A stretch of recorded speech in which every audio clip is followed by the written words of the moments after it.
Chandler in a championship tank versus monster truck finale. We'll be back with more championship action from Evansville, Indiana at Roberts Municipal Stadium for the USHRA Association Championship Monster Truck and Mud Racing Spectacular.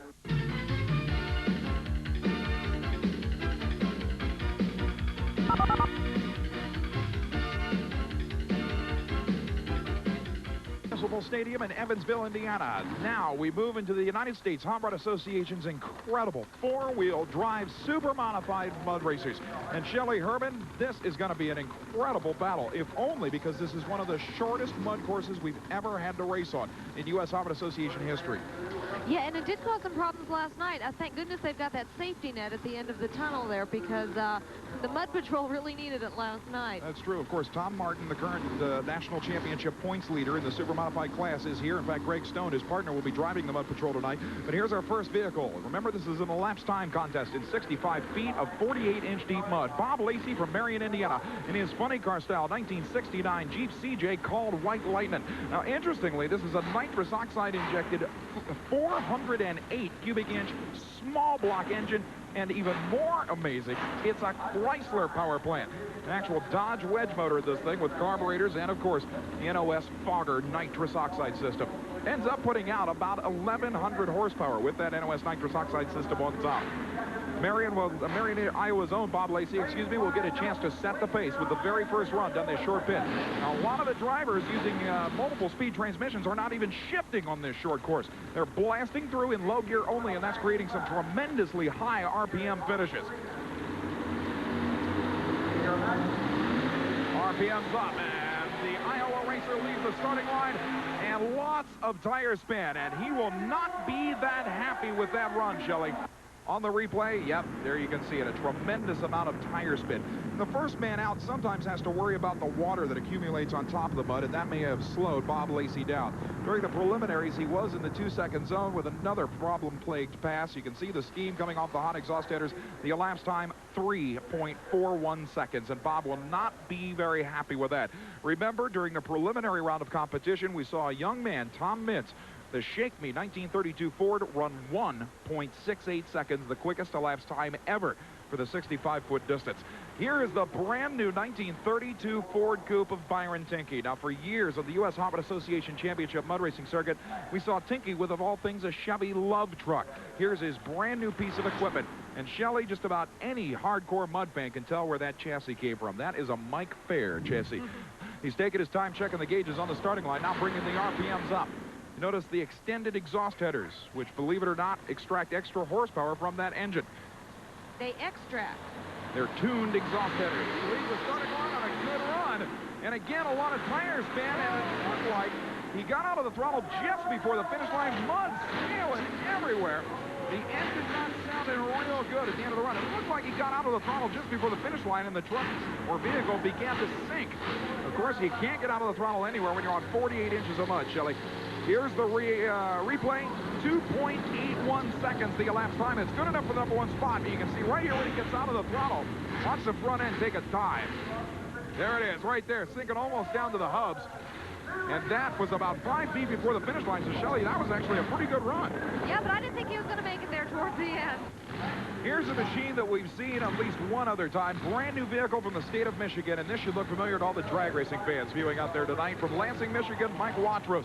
Believe it or not, you are looking at the 274-mile-per-hour carbon fiber Ford Thunderbird funny car that took Mark Oswald and the Candies and Hughes Motorcraft Nitro funny car team to the NHRA #2 spot in professional drag racing in the World Championship points chase.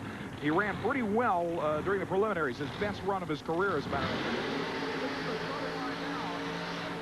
For some reason, these guys are having problems getting initial traction. Now, Watrous put the nose of the Ford Motorcraft Thunderbird across the finish line. He will receive an elapsed time. But indeed, he also never had the traction that he needed to keep above the mud.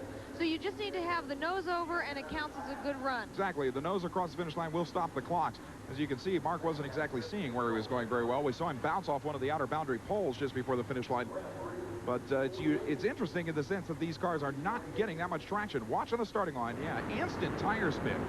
Instant tire spin. 3.48 seconds will keep Mark Watrous down in the #3 spot right now.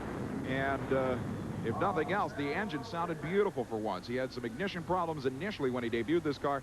You can see the escape hatch open in the funny car style roll cage, of course, and the 274 mile per hour Motorcraft Quality Parts Ford Thunderbird will slide into the number 3 spot.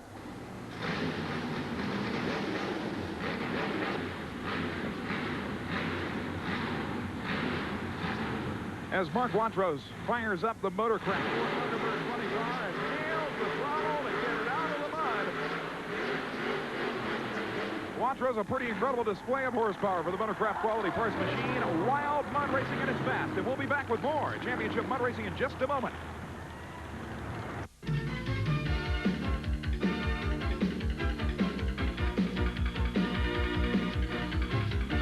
Is Greg Albers in the Bog Bandit number 2. Another funny car style Jeep, Shelley. And you know what? This is the first time he's run indoors, so we're really expecting big things out of him. Interestingly enough, it is another Chrysler-powered machine, a nitrous oxide-injected, fuel-injected Dodge motor.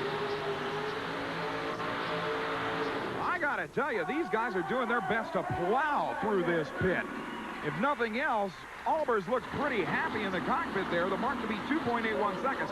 But indeed, these guys are not getting the launch that they had hoped to get off the starting line to give us those low 2-second and even 1-second elapsed times.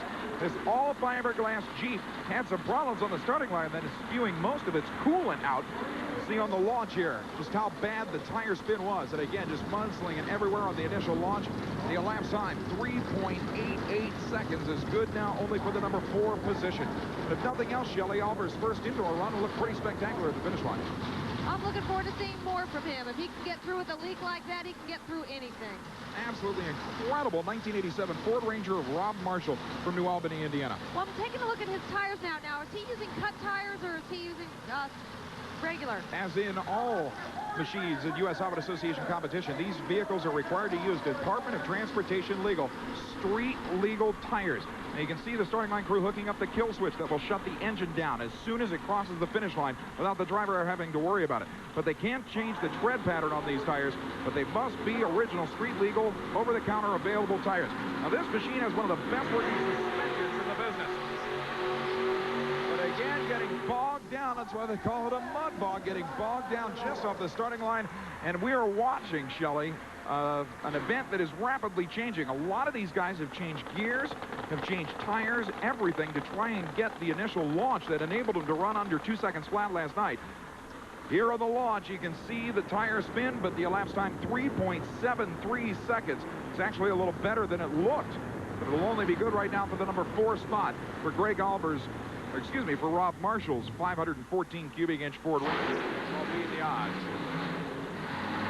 Well, despite it all, he sure kept his front tires up, and I guess that's what got him through. That's very true. As long as the front end is up, he should be able to get across the finish line in fine fashion, just not as quick as we've seen in past events. But see, that will change the strategy these drivers are using. Now it's a driver's game. It's not just a brute horsepower battle. Now it's going to take some brains to get through this pit. And speaking of brains to get through the pit, here is a young man who has put together literally one of the most astounding vehicles we have ever witnessed. If you were with us recently, you saw the incredible debut of the 1932 Ford Coupe called Shake Me. This is Tom Mintz from Paxton, Illinois. Earlier, we had a chance to talk to one of the newest driving sensations in U.S. Auto Association mud racing. This is Tom Mintz, who took one of the wildest rides we ever saw at Pittsburgh Civic Arena. And Tom, that was a rough way to get your inauguration into this business. Yeah, it was a pretty wild way to get into it. You seem to be completely aware of everything that was happening. You're out of the car and waving to the crowd almost immediately. But what were your thoughts when that thing was 6 feet in the air? Well, it happened so fast, I didn't really have time to react, so it just, I knew I was safe inside the car, so there wasn't nothing to worry about. You had that much faith in the chassis? Yeah, it's awful strong and a lot of protection built into the machine, so it's no problem at all. Well, with that hard of a roll, in fact, the car is out very shortly after that Pittsburgh crash, and you really didn't have to do anything else to the chassis, did you? No, not really. We just had a lot of work to do to the motor and other things to get the car ready to go this week. And it will be a convertible this time out tonight. Yes, it will. After the roof came off at Pittsburgh, it was pretty wild. With your particular machine last night during the preliminaries, recording the quickest elapsed time ever in this particular length pit, 65 feet. You've got to be happy with the way the car's running, though, even though this is only your 4th event. Yeah, we're real happy with the car. We got it hooking a little bit better this week, and that'll make us happy. It's got to be an incredible ride, 65 feet of mud in 1.68 seconds. Yeah, it'll definitely set you back.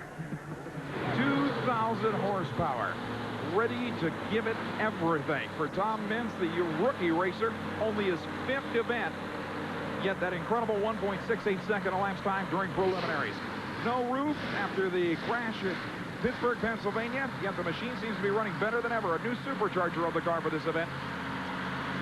The mark to beat, 2.81 seconds with Byron Tinkey's brand new 1932 Ford Coupe leading the way. It seems to be the body style to go. The Mud Patrol team ran the first Ford Coupe. Byron Tinkey currently leads it with one Lowe's fiberglass replica. And a tremendous pass, and that will easily be good enough for the #1 spot. Shelley, that's what Tom Mintz wanted to do. Boy, it looked like he was off to a little bit of a rough start there, too, but he held on to it right across the finish line and then some. In a situation where I thought too much horsepower was going to be a problem, Mintz did spin the tires initially, but man, it hooked up and flew across the finish line. Unbelievable. Look at the steam. Yeah, obviously the engine was heating up pretty seriously. Here is the slow motion replay. Watch the launch. Front end up. The elapsed time, 2.39 seconds. Good for the #1 spot. And indeed, Tom Mintz, pegged against the back of the seat, rides it out, airborne across the finish line. #1 for the rookie race.